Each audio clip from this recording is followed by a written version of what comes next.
Marc, chapitre 14. La fête de Pâques et des pains sans levain devait avoir lieu 2 jours après.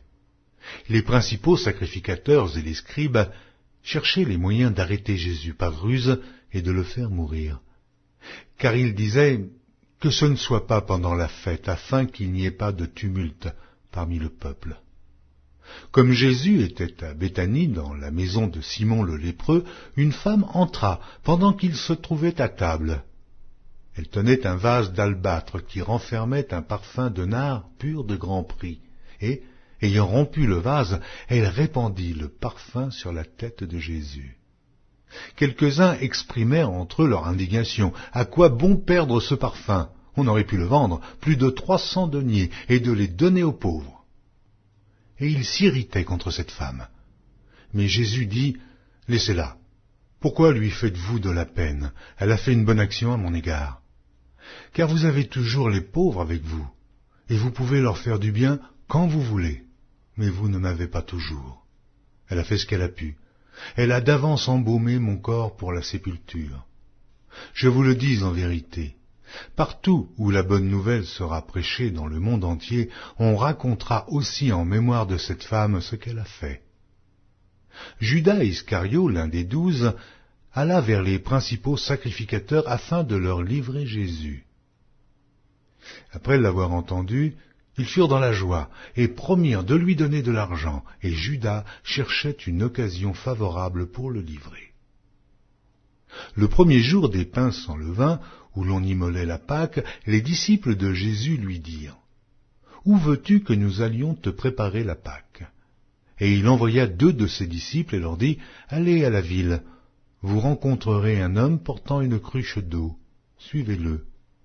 Quelque part qu'il entre, dites au maître de la maison, le maître dit, « Où est le lieu où je mangerai la Pâque avec mes disciples ?» Et il vous montrera une grande chambre haute, meublée et toute prête. C'est là que vous nous préparerez la Pâque. Les disciples partirent, arrivèrent à la ville et trouvèrent les choses comme il le leur avait dit. Ils préparèrent la Pâque. Le soir étant venu, il arriva avec les 12. Pendant qu'ils étaient à table et qu'ils mangeaient, Jésus dit, « Je vous le dis en vérité, l'un de vous qui mange avec moi me livrera. » Ils commencèrent à s'attrister et à lui dire, l'un après l'autre, « Est-ce moi ?» Il leur répondit, « C'est l'un des 12 qui met avec moi la main dans le plat. Le Fils de l'homme s'en va selon ce qui est écrit de lui, mais malheur à l'homme par qui le Fils de l'homme est livré. Mieux vaudrait pour cet homme qu'il ne fût pas né. » Pendant qu'ils mangeaient, Jésus prit du pain, et, après avoir rendu grâce, il le rompit et le leur donna en disant, « Prenez, ceci est mon corps. » Il prit ensuite une coupe, et après avoir rendu grâce, il la leur donna, et ils burent tous. Et il leur dit, « Ceci est mon sang, le sang de l'alliance, qui est répandu pour plusieurs. Je vous le dis en vérité, je ne boirai plus jamais du fruit de la vigne jusqu'au jour où je le boirai nouveau dans le royaume de Dieu. » Après avoir chanté les cantiques, ils se rendirent à la montagne des Oliviers. Jésus leur dit, « Vous serez tous scandalisés, car il est écrit, « Je frapperai le berger, et les brebis seront dispersées, mais, après que je serai ressuscité, je vous précéderai en Galilée. » Pierre lui dit, « Quand tous seraient scandalisés, je ne serai pas scandalisé. » Et Jésus lui dit, « Je te le dis en vérité, toi, aujourd'hui, cette nuit même, avant que le coq chante 2 fois, tu me renieras 3 fois. » Mais Pierre reprit plus fortement, « Quand il me faudrait mourir avec toi, je ne te renierai pas. » Et tous dirent la même chose. Ils allèrent ensuite dans un lieu appelé Gethsémane, et Jésus dit à ses disciples, « Asseyez-vous ici, pendant que je prierai. » Il prit avec lui Pierre, Jacques et Jean, et il commença à éprouver de la frayeur et des angoisses. Et il leur dit, « Mon âme est triste jusqu'à la mort. Restez ici, et veillez. » Puis, Ayant fait quelques pas en avant, il se jeta contre terre et pria que, s'il était possible, cette heure s'éloignât de lui. Il disait, « Abba, Père, toutes choses te sont possibles. Éloigne de moi cette coupe. Toutefois, non pas ce que je veux, mais ce que tu veux. » Et il vint vers les disciples qu'il trouva endormis, et il dit à Pierre, « Simon, tu dors? Tu n'as pu veiller 1 heure.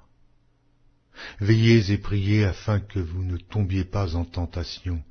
L'esprit est bien disposé, mais la chair est faible. » Il s'éloigna de nouveau et fit la même prière. Il revint et les trouva encore endormis, car leurs yeux étaient appesantis. Ils ne surent que lui répondre. Il revint pour la 3e fois et leur dit, « Dormez maintenant et reposez-vous. C'est assez, l'heure est venue. Voici, le Fils de l'homme est livré aux mains des pécheurs. Levez-vous, allons. Voici celui qui me livre approche. » Et aussitôt, comme il parlait encore, arriva Judas, l'un des 12, et avec lui une foule, armée d'épées et de bâtons, envoyée par les principaux sacrificateurs, par les scribes et par les anciens. Celui qui le livrait leur avait donné ce signe, « Celui que je baiserai, c'est lui. Saisissez-le et emmenez-le sûrement. » Dès qu'il fut arrivé, il s'approcha de Jésus, disant, « Rabbi !» et il le baisa. Alors, ces gens mirent la main sur Jésus et le saisirent. Un de ceux qui étaient là, tirant l'épée, frappa le serviteur du souverain sacrificateur et lui emporta l'oreille. Jésus, prenant la parole, leur dit, « Vous êtes venus comme après un brigand, avec des épées et des bâtons, pour vous emparer de moi. J'étais tous les jours parmi vous, enseignant dans le temple, et vous ne m'avez pas saisi. Mais c'est afin que les Écritures soient accomplies. » Alors tous l'abandonnèrent et prirent la fuite. Un jeune homme le suivait, et n'ayant sur le corps qu'un drap, on se saisit de lui, mais il lâcha son vêtement et se sauva tout nu. Ils emmenèrent Jésus chez le souverain sacrificateur, où s'assemblèrent tous les principaux sacrificateurs, les anciens et les scribes. Pierre le suivit de loin jusque dans l'intérieur de la cour du souverain sacrificateur. Il s'assit avec les serviteurs et il se chauffait près du feu. Les principaux sacrificateurs et tout le Sanhédrin cherchaient un témoignage contre Jésus pour le faire mourir. Et ils n'en trouvaient point, car plusieurs rendaient de faux témoignages contre lui, mais les témoignages ne s'accordaient pas. Quelques-uns se levèrent et portèrent un faux témoignage contre lui, disant « Nous l'avons entendu dire, je détruirai ce temple fait de main d'homme, et en 3 jours, j'en bâtirai un autre qui ne sera pas fait de main d'homme. » Mais même sur ce point-là, leur témoignage ne s'accordait pas. Alors, le souverain sacrificateur, se levant au milieu de l'assemblée, interrogea Jésus et dit, « Ne réponds-tu rien? Qu'est-ce que ces gens déposent contre toi ?» Jésus garda le silence et ne répondit rien. Le souverain sacrificateur l'interrogea de nouveau et lui dit, « Es-tu le Christ, le Fils du Dieu béni ?» Jésus répondit, « Je le suis, et vous verrez le Fils de l'homme assis à la droite de la puissance de Dieu et venant sur les nuées du ciel. » Alors le souverain sacrificateur déchira ses vêtements et dit, « Qu'avons-nous encore besoin de témoins? Vous avez entendu le blasphème, que vous en semble ?» Et tous le condamnèrent comme méritant la mort. Et quelques-uns se mirent à cracher sur lui, à lui voiler le visage et à le frapper à coups de poing en lui disant « Devine !» Et les serviteurs le reçurent en lui donnant des soufflets. Pendant que Pierre était en bas dans la cour, il vint une des servantes du souverain sacrificateur. Voyant Pierre qui se chauffait, le regarda et lui dit « Toi aussi, tu étais avec Jésus de Nazareth. » Il le nia, disant « Je ne sais pas, je ne comprends pas ce que tu veux dire. » Puis il sortit pour aller dans le vestibule. Et le coq chanta. La servante, l'ayant vu, se mit de nouveau à dire à ceux qui étaient présents « Celui-ci est de ces gens-là. » Et il le nia de nouveau. Peu après, ceux qui étaient présents dirent encore à Pierre « Certainement, tu es de ces gens-là, car tu es galiléen. » Alors il commença à faire des imprécations et à jurer « Je ne connais pas cet homme dont vous parlez ».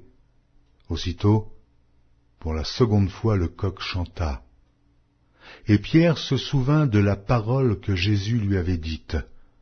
« Avant que le coq chante 2 fois, tu me renieras 3 fois. » Et en y réfléchissant, il pleurait.